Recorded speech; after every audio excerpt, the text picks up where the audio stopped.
मतलब विषाणु विज्ञान, जिसमें हम वायरसेस पर, विषाणुओं पर अध्ययन करते हैं। बर्ड फ्लू फैला, पूरे फ्लाक को 1 किलोमीटर के एरिया में सारी पक्षियों को सेक्रीफाइस कर दिया जाता है, उनको जला। जिन लोगों के यहाँ पेट्स हैं उनको ज्यादा कोविड हो रहा है। बर्ड फ्लू भी आदमी में हो सकता है। जीन थेरेपी बनाई कैंसर के ट्रीटमेंट। अंडा है वो वेज है या नॉन वेज है? और फ्रेश अंडे की पहचान ये है कि पानी में डाल दीजिए आप गिलास में, अगर नीचे बैठ जा रहा।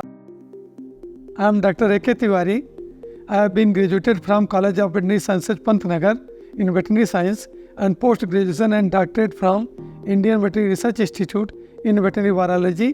Thereafter I joined Agriculture Research Services as a scientist in 1990 and underwent training at National Academy of Agriculture Research Management, NARM, Hyderabad. Thereafter I joined IVRA as a scientist. For the whole country I was a quality control manager looking after the quality control of animal vaccines being used or produced or imported in the country. I was promoted to the director, Central Avian Research Institute. Institute dedicated totally on the developing the backyard poultry system.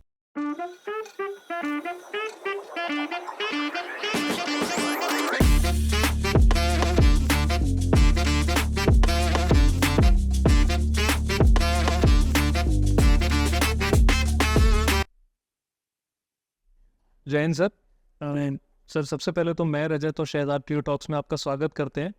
तो शुरू करते हैं हम लोग। Sir सबसे पहले तो जो वेटरनरी वायरोलॉजी वो क्या चीज़ है and how is it related to आइकार एंड कारी?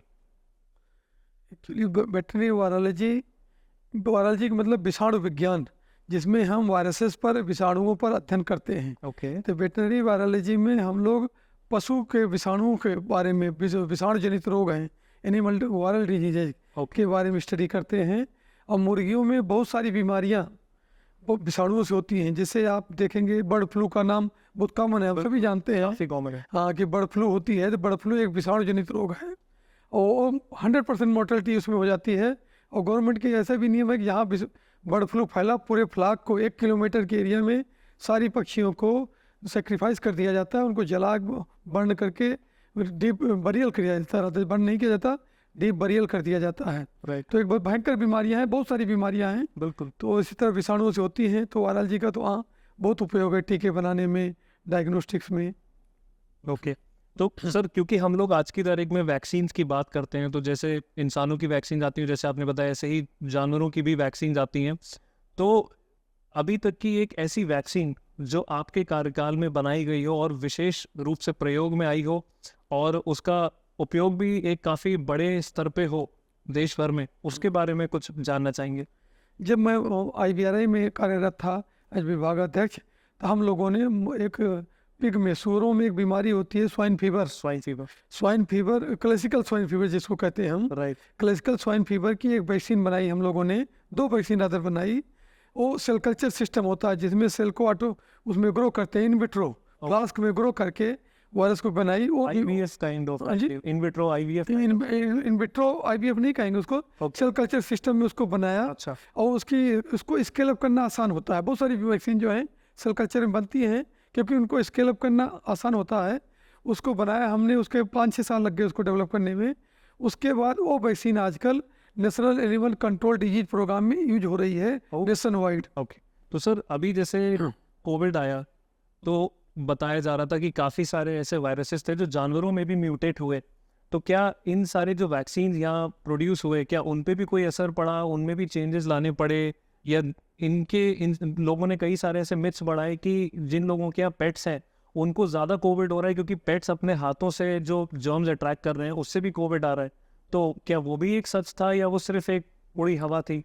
मुझे लगता है कि कोविड इस तरह जानवरों वाला उड़ी हवा थी। ऑफकोर्स कोविड का इन्फेक्शन जानवरों में नोट किया गया, कुत्तों में नोट किया गया, लेकिन कुत्तों से आदमियों में कोविड हुआ या अभी तक वो नहीं हो पाया, कंफर्म नहीं हो पाया, साइंटिफिक बेसिस नहीं है।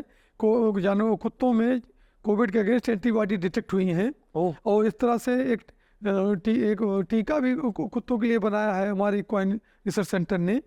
और जहाँ तक उसकी बात है जानवरों विषाणुओं की, तो विषाणु जनित बहुत बीमारियां हैं जो कि जानवरों से आदमियों में जाती हैं और इसको हम लोग जूनोसिस कहते हैं। जैसे रेबीज आपने सुना होगा, जी बिल्कुल कुत्ते काटने का जो बहुत भयंकर बीमारी होती है, बिल्कुल। ऐसी बीमारियां भी हैं जो जानवरों से आदमियों में आती हैं, और भी सारी हैं। मुर्गियों में एक आपने हमने बर्ड फ्लू का नाम लिया था, हाँ बिल्कुल बर्ड फ्लू भी आदमियों में हो सकता है।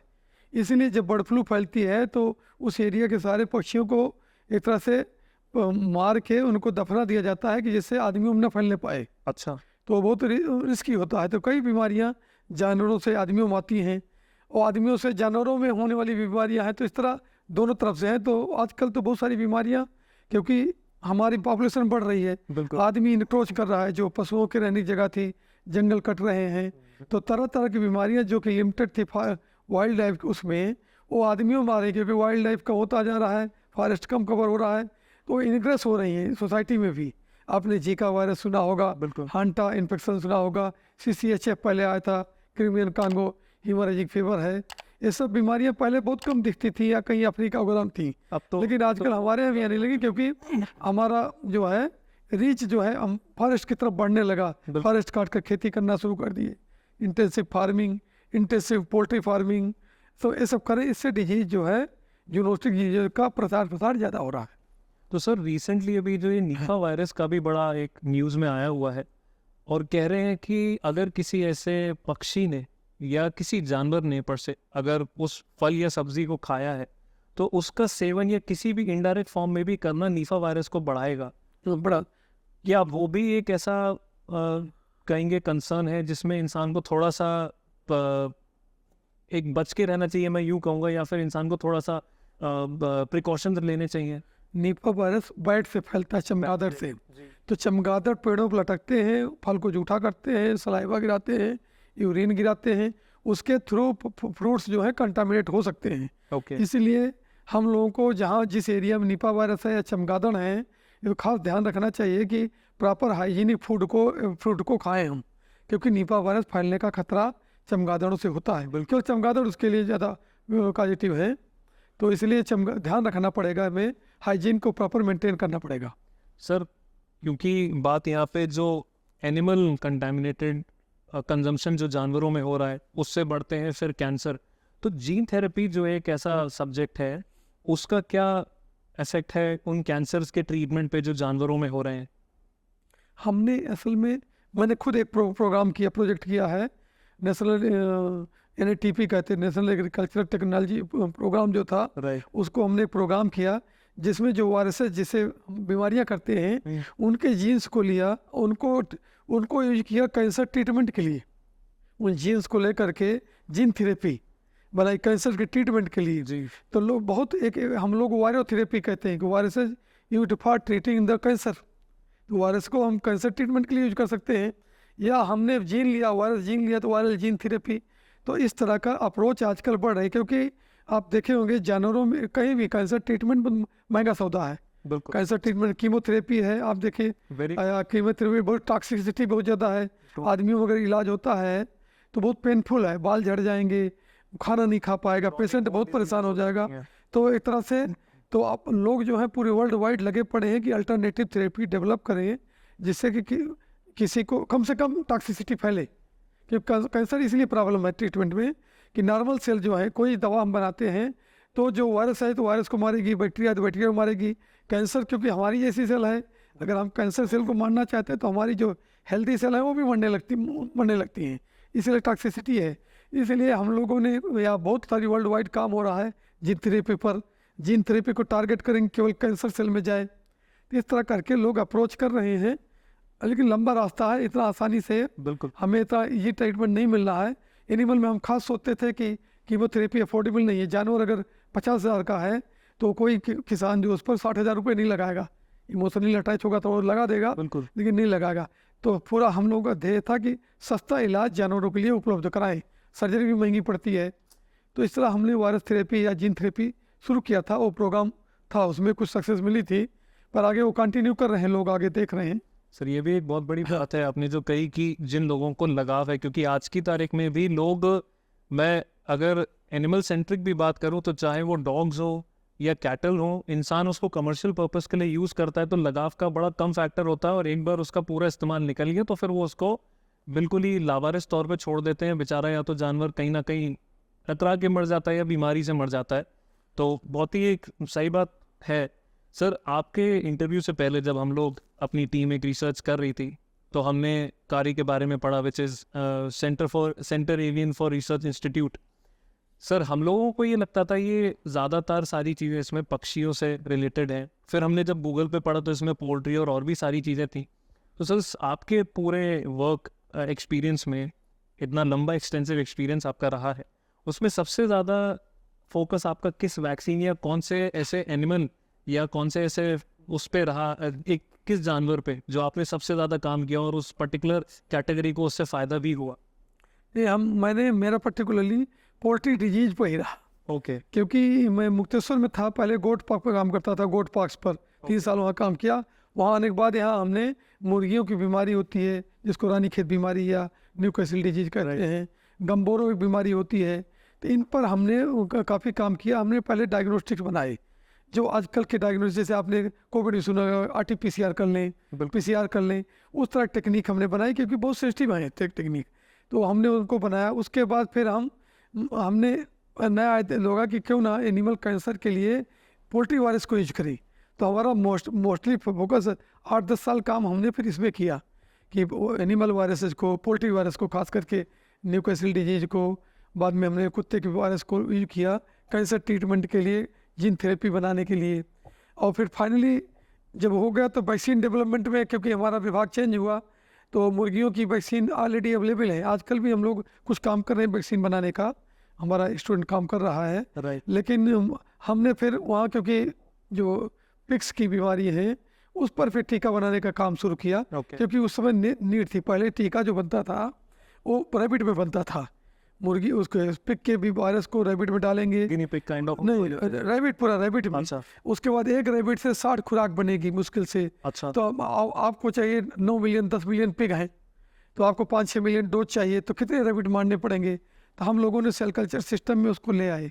सेल कल्चर में ऐसा है कि आप कुछ फ्लास्क में ग्रो करें, कुछ मारना नहीं, आप लेबोरेटरी में बैठ के ग्रो करिए, वायरस बनाइए, टीका बनाइए। तो एकदम रैबिट पूरा हमने आउट कर दिया उस वैक्सीन बनाने के सिस्टम से ही, केवल सेल कल्चर में बनेगा। और क्वालिटी कंट्रोल भी, जो रैबिट में वैक्सीन बनती थी उसका क्वालिटी कंट्रोल बहुत मुश्किल था, सेल कल्चर वाली का क्वालिटी कंट्रोल भी बहुत ईजी हो गया। तो क्योंकि हमारा डिपार्टमेंट क्वालिटी कंट्रोल भी देखता था, तो हमारी वो भी रिसर्च थी कि जानवरों में कम से कम टेस्टिंग हो। सारी जो टेस्टिंग वैक्सीन की जानवरों में होती है। बिल्कुल। सब हम सोचते अल्टरनेट स्पीसीज ढूंढें जिसमें जानवर में इन्फेक्शन न देना पड़े, तो सेल कल्चर में ले आए हम लोग। तो इस तरह से हमारा जो शुरू में कहेंगे, शुरू में डायग्नोस्टिक हमने किया, बाद में फिर पोल्ट्री डिजीज पर, पोल्ट्री डिजीज वायरस को लेकर एनिमल कैंसर में यूज किया उसको, बाद में फिर पिग में शिफ्ट होकर फिर पोल्ट्री में हम आ गए। इस समय पोल्ट्री में हम लोग डिफरेंट ब्रीड वैराइटीज डेवलप कर रहे हैं जो ज़्यादा प्रोडक्शन हो। फीड पर हमारी रिसर्च हो रही है, क्योंकि फीड पोल्ट्री का 75% of cost is feed cost. तो इस पर सारी फोकस इस पर रहता है कब से कब रिड्यूस किया जाए, ज़्यादा से ज़्यादा इनकम आए। और कुछ ऐसा भी है कि गर्मियों में मुर्गियाँ अंडा देना कम कर देती हैं, प्रोडक्शन स्लो हो जाता है, तो कुछ ऐसी वैरायटी डेवलप करें जो हमारे लिए सुटेबल हो, जो गर्मी तो यहाँ बहुत है, प्रोडक्शन मेंटेन हो। तो उस तरह की रिसर्च भी हमारा संस्थान लगातार कर रहा है। और बहुत सारे हमने उत्पाद बनाए, अंडों के मीट के उत्पाद बनाए।